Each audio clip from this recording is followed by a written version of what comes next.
Hello students, welcome back to my YouTube channel, The Genius Physicist. Dear students, today we are going to discuss about the relationship between volumetric thermal expansion and linear thermal expansion. आज के हम इस video lecture में discuss करते हैं कि volumetric thermal expansion का और जो लीनियर थर्मल एक्सपेंशन का रिलेशनशिप है वो क्या है, जिसको हम सिंपली लिखते हैं proof beta is equal 3 times of alpha. Proof करें जो coefficient of volumetric thermal expansion है ये इक्वल होता है 3 times of linear thermal expansion के। Coefficient of linear thermal expansion equal होता है। तो हमने ये चीज डिस्कस की थी, ये जो बीटा है ये शो करता है वॉल्यूमेट्रिक थर्मल एक्सपेंशन के कोफिशिएंट को, ये जो अल्फा ये शो करता है लीनियर थर्मल एक्सपेंशन के कोफिशिएंट को। और ये बताइए कोफिशिएंट होता है क्या, ये डिस्कस कर लिया है कि ये डिपेंड होता है नेचर ऑफ मटेरियल पर। ओके, तो हमें ये चीज प्रूफ करनी है। सपोज करें हमारे पास एक क्यूब है, इस चीज को प्रूव भी करते हैं और कोशिश करके इसको डायग्रामेटिकली भी समझते हैं। ठीक है, सपोज करें हमारे पास ये एक वॉल्यूम है या क्यूब है एक हमारे पास, दिस इज अ क्यूब। ये हमारे पास एक क्यूब अवेलेबल है, जस्ट 1 मिनट। ओके, ये हमारे पास एक क्यूब है, एक वॉल्यूमेट्रिक कोई चीज अवेलेबल है। इसकी जो इनिशियल वॉल्यूम है वो है वी नॉट। इसकी जो इनिशियल वॉल्यूम है वो क्या है, वी नॉट। जब वॉल्यूम में तब्दीली आएगी तो क्या होगी, डेल्टा वी। जब हम ओरिजिनल वॉल्यूम को और चेंज इन वॉल्यूम को ऐड करते हैं तो हमारे पास टोटल वॉल्यूम आ जाता है, फिर आ जाता है हमारे पास वी टी टोटल वॉल्यूम। तो आपको ये चीज मालूम होनी चाहिए कि हमारे पास जो वॉल्यूम होता है ये बराबर होता है this product of length, width and height. इन तीन फैक्टर्स की प्रोडक्ट को हम कहते हैं this is the volume. Okay, तो हमारे पास जो टोटल वॉल्यूम होगा वो क्या होगा, ओरिजिनल वॉल्यूम प्लस में चेंज वॉल्यूम को ऐड करेंगे, हमारे पास क्या आएगा, टोटल वॉल्यूम आएगा। तो सेम में से यहाँ पर भी इसका ये इनिशियल वॉल्यूम है, इसका ये इनिशियल वॉल्यूम है। सपोज करें V1 है, ये L1 है, ये W1 है, ये W1 है और ये H1 है। जब इसके वॉल्यूम में तब्दीली आएगी तो ये क्या हो जाएगा, V2। सपोज करें V2 और ये होगा L2 और ये होगा हमारे पास W2 और ये होगा हमारे पास H2। ये वॉल्यूम है। इसका मतलब ये है कि दिस इज टोटल वॉल्यूम, ये टोटल लेंथ, ये टोटल विड्थ और ये हमारे पास टोटल हाइट। तो हम इनको किस तरह लिख सकते हैं, हम ये चीज क्लियरली डिस्कस करके आए हैं प्रीवियस लेक्चर्स में कि हमारे पास जो टोटल लेंथ होती है वो बराबर होती है ओरिजिनल लेंथ 1 प्लस में अल्फा डेल्टा टी, इस तरह होती है। जो विड्थ होती है वो भी क्या होती है, ओरिजिनल विड्थ 1 प्लस में अल्फा डेल्टा टी। और जो हमारे पास ओरिजिनल हाइट होती है, टोटल हाइट, वो बराबर होते हैं ओरिजिनल हाइट प्लस में 1 प्लस अल्फा डेल्टा टी। ठीक है, देखिए एक्चुअली यहाँ पर आप इस चीज में मैं भी कंफ्यूज हूँ कि यहाँ पर है तो वॉल्यूमेट्रिक एक्सपेंशन ले रहे हैं हम एग्जांपल में, हम यहाँ पर लिखते हैं अल्फा अल्फा। देखिए हमारे पास क्या है एक्चुअली, ये कोई वॉल्यूमेट्रिक चीज अवेलेबल है, अज्यूम कर लेते हैं दिस इज द वॉल्यूमेट्रिक चीज। ये हमारे पास कोई क्या है, वॉल्यूमेट्रिक चीज अवेलेबल है। ठीक है, ये वॉल्यूमेट्रिक चीज है। मैंने इसको एक्सपेंड किया, हिच प्रोवाइड की, तो इसमें क्या आएगी, एक्सपेंशन आएगी। तो जाहिर सी बात है इस फैक्टर में अलग एक्सपेंशन आएगी, इस फैक्टर में एक अलग एक्सपेंशन आएगी, इसमें एक अलग एक्सपेंशन आएगी। ठीक है, अगर इसमें एक्सपेंशन आती है, ये भी एक लेंथ ही है ना, लेंथ है। ये जो विड्थ है, ये भी विड्थ भी एक लेंथ ही है। हाइट भी क्या है, ये भी एक लेंथ ही है। तो जो टोटल लेंथ होती है वो क्या होती है, तो आपने ये पढ़ा था वॉल्यूम लीनियर थर्मल एक्सपेंशन में, वो किसके इक्वल होती है, तो इसके इक्वल। अगर चेंज इन लेंथ हम मालूम करना चाहते हैं वो भी मालूम की थी हम। अगर टोटल लेंथ है वो हमारे पास ये है, अगर टोटल विड्थ मालूम करना चाहें तो इस तरह मालूम कर सकते हैं, अगर टोटल हाइट मालूम करना चाहे तो हम उसको भी इस तरह इजीली मालूम कर सकते हैं। ओके, इज इट क्लियर, ये क्लियर हो गया। ओके, ये पॉइंट्स नोट कर लें। अभी हम डिस्कस करते हैं कि हमारे पास जो वॉल्यूम होता है वो वॉल्यूम बराबर होता है, volume is equal to length multiply width multiply height.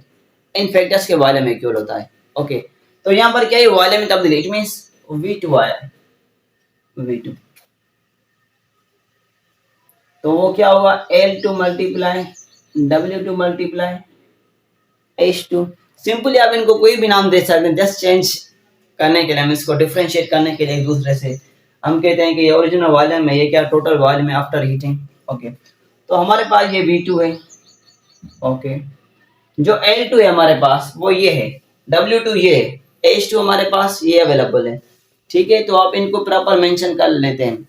यहाँ से शायद शेडो आ रही है, just 1 minute. Is it clear?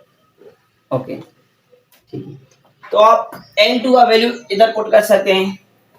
L2 यहाँ पर गिवन है, L2 का वैल्यू आप इधर पुट कर सकते हैं। W2 गिवन है, आप W2 का वैल्यू पुट कर सकते हैं, और हमारे पास H2 भी गिवन है, आप इनका वैल्यू इजीली पुट कर सकते हैं।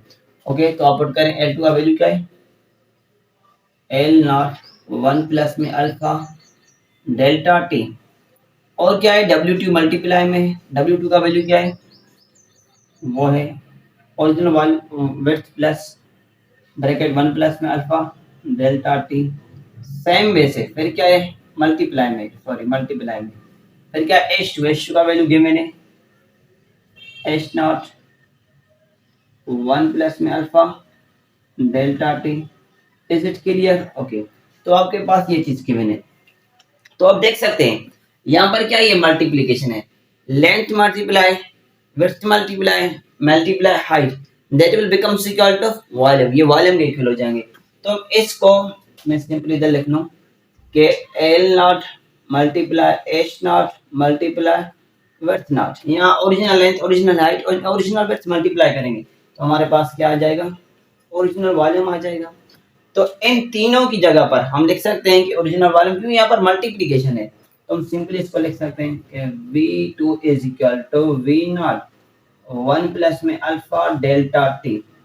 और ये चीज देखिए, यहाँ पर क्या है 1 प्लस अल्फा डेल्टा टी, यहाँ पर भी क्या है 1 प्लस में अल्फा डेल्टा टी, यहाँ पर भी क्या है 1 प्लस अल्फा डेल्टा टी।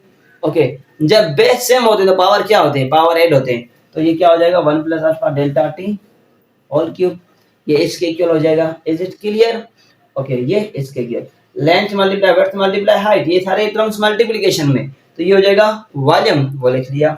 अब 1 plus alpha delta T 1 plus alpha delta T 1 plus alpha delta, ये मल्टीप्लाई करते हैं, तो जब इनके बेसिस सेम है तो पावर क्या होंगे, ऐड होंगे, तो ये क्या हो जाएगा 1 plus alpha delta T whole cube.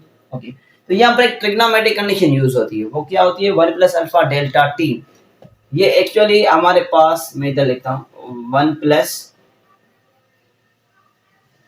Alpha delta T एक ट्रिग्नोमेट्रिक कंडीशन है। ये ए हमारे पास 1 जो ये ए के बराबर होता है प्लस सेम, और ये जो टर्म है ये होता है बराबर बी के, तो ये कंडीशन होती है a plus B whole cube की। तो ये फार्मूला बराबर होता है a cube plus b cube plus में 3a स्क्वायर बी प्लस में 3a बी स्क्वायर, ये इसके इक्वल होता है। तो आप सिंपली जिस जगह पर ए है, जिस जगह पर ए आप पुट करेंगे 1, और जिस जगह पर बी है तो आप पुट करेंगे अल्फा डेल्टा टी, ये तो हम सिंपली आप पुट कर सकते हैं। तो लेट पुट हियर, तो आप पुट करते हैं इन वैल्यूज को, V2 सेम रखा हमने, V नॉट सेम रखा। अब क्या करते हैं, इस फॉर्मूले में ये वैल्यू पुट करते हैं, क्या है a plus B whole cube, a cube it means 1 cube, plus में क्या है b क्यूब क्या है अल्फा डेल्टा टी, ये क्या क्यूब, प्लस में क्या है 3a स्क्वायर, 3 सेम रखा, a का मतलब क्या है, मतलब है 1 स्क्वायर, प्लस में सॉरी मल्टीप्लिकेशन में क्या है 3a स्क्वायर इंटू बी, मतलब अल्फा डेल्टा टी, प्लस में क्या है 3ab स्क्वायर, 3 सेम, a की जगह पे क्या पुट करेंगे 1 पुट करेंगे, और b क्या है हमारे पास अल्फा है, तो आप पुट करेंगे अल्फा डेल्टा टी और square. Is it clear? Okay, तो आप लिख सकते हैं कि V2 is equal to V not a cube का a के पावर चाहे क्यूब हो या 4 या 5 हो, ये 1 के इक्वल होता है, सेम 1 सेम, ये क्या है हमारे पास alpha delta T whole cube. आपको ये चीज माइंड होनी चाहिए, यहाँ पर जो एक्सपेंशन आई है ये लार्ज एक्सपेंशन नहीं होती, ये माइक्रो लेवल पर एक्सपेंशन आती है। जब कोई चीज माइक्रो में अवेलेबल हो, सपोज करें हमारे पास अज्यूम कर लेते हैं कि 10⁻⁶ है, अगर इसको मैं क्यूब करूं या स्क्वायर करूं तो इसको क्यूब करने से, स्क्वायर करने से इसकी वैल्यू और रिड्यूस होती जाएगी। तो सेम वैसे ही ऑलरेडी एक्सपेंशन क्या है, माइक्रो लेवल पर है, बिल्कुल छोटी सी इंक्रीमेंट आती है जो हमारे हमको जो है ना नॉर्मली विजिबल नहीं होती, ये इतनी छोटी सी एक्सपेंशन होती है। तो हम क्या करते हैं कि इसको क्यूब देकर इसका ये कॉन्सेप्ट लेते हैं कि जितनी एक्सपेंशन छोटी है उससे 3 टाइम्स और हमने इसको छोटा कर लिया है। पावर कितना है, क्यूब की टर्म्स में हमने उसको और छोटा कर लिया है, तो इतना छोटा तो नहीं करना होगा ना, तो हम क्या करते हैं, इन टर्म्स को निग्लेक्ट करते हैं, क्योंकि ये एक्सपेंशन ऑलरेडी स्मॉल है तो फिर क्यूब होगा तो और ज्यादा स्मॉल हो जाएगी। तो हमें कुछ वैल्यू चाहिए कि हम जो है ना प्रॉपर डेटा ले सकें। तो प्रॉपर डेटा लेने की वजह से ही हम इनको क्या करते हैं, निग्लेक्ट करते हैं, क्योंकि ये हायर टर्म्स होते हैं। So higher terms here are neglected, इन टर्म्स को हम क्या करते हैं, निग्लेक्ट, ये टर्म निग्लेक्ट हो जाएगा। सेम वे यहाँ पर भी क्या है, ये स्क्वायर के टर्म्स में ये टर्म भी सेम कॉन्सेप्ट, हम क्या कर लेंगे, इसको निग्लेक्ट कर लेंगे, ये जीरो के इक्वल हो जाएगा, ये जीरो के इक्वल। जब जीरो आएगा तो यहाँ जगह, इस जगह पर जीरो आएगा, तो zero multiply anything will be zero, तो ये क्या हो जाएगा, टर्म प्लस सेम हमने रखा, ये टर्म सारा क्या हो जाएगा, ये जीरो हो जाएगा। यहाँ जीरो आएगा तो zero multiply anything equal zero, okay. तो यहाँ पर भी क्या होगा, 1 प्लस में जीरो प्लस सेम, रिमेनिंग क्या बचा, 3a² b, 3 alpha delta T. 1 का स्क्वायर करें, क्यूब करें, जो भी करें 1 ही आएगा। तो 3 मल्टीप्लाई 1 तो 3 मल्टीप्लाई अल्फा डेल्टा टी, तो ये आ जाएगा 3 अल्फा डेल्टा टी।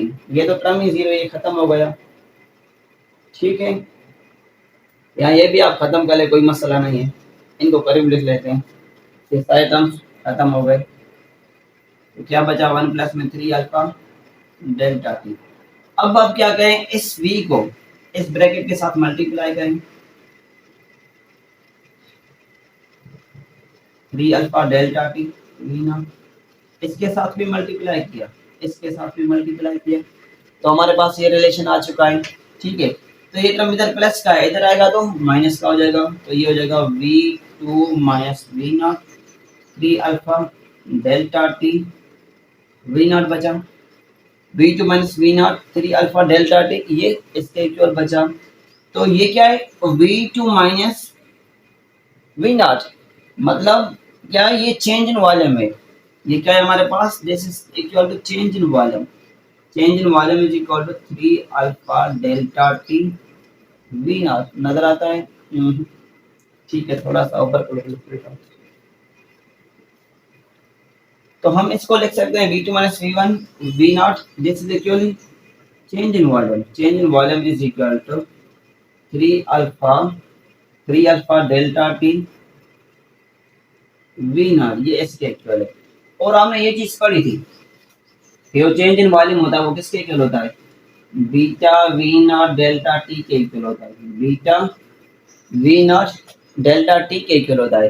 तो अब क्या कर सकते हैं, इस डेल्टा v की जगह पर ये वैल्यू पुट कर सकते हैं, अब ये वैल्यू पुट कर लें, क्या है value, beta v0 delta T is equal to 3 alpha delta T v0, v0 से कैंसिल, डेल्टा टी से कैंसिल, तो हमारे पास बीटा क्या है, beta is equal to 3 times of alpha, beta is equal to 3 times of alpha.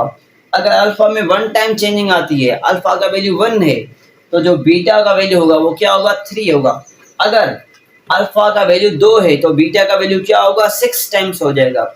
अगर beta alpha हमारे पास 3 है तो बीटा क्या हो जाएगी, 9 टाइम हो जाएगी। कैसे सर किया, सिंपल है, अगर अल्फा 1 टाइम इंक्रीज हुई है तो आप 1 पुट करें, तो 3 मल्टीप्लाई 1 1, तो बीटा इज इक्वल टू 3। अगर आप अल्फा को 2 टाइम इंक्रीज करते हैं तो बीटा कितने टाइम से इंक्रीज हो जाएगी, बीटा 6 टाइम इंक्रीज हो जाएगी, क्योंकि अगर आप अल्फा की वैल्यू 2 पुट करें, 2 मल्टीप्लाई 3 इक्वल 6 है। अगर आप अल्फा को पुट करते हैं या अल्फा को 3 टाइम इंक्रीज कर लेते हैं तो जो बीटा है, बीटा का वैल्यू 9 टाइम इंक्रीज हो जाएगा, क्योंकि आप यहाँ से वैल्यू पुट करके इसको इजीली क्लैरिफाई कर सकते हैं। तो इसके बेस पर अच्छे खासे एमसीक्यूज आ सकते हैं। I think that should be enough. ये हमने प्रूफ कर लिया कि beta is equal 3 times of alpha, और अल्फा क्या होगी, alpha is actually beta upon 3, beta upon 3 3 यहाँ मल्टीप्लाई करता है, यहाँ डिवाइड करेगा तो alpha is equal beta upon में 3। तो ये हमारे पास वैल्यूज आ जाएंगे अल्फा बीटा बीटा की। और ये हमने रिलेशन डिस्कस कर लिया है, what is the relationship between the linear thermal expansion and volumetric thermal expansion. Is it clear? If you have any question, you can comment me, you can ask me. Okay, viewers, thank you. See you next.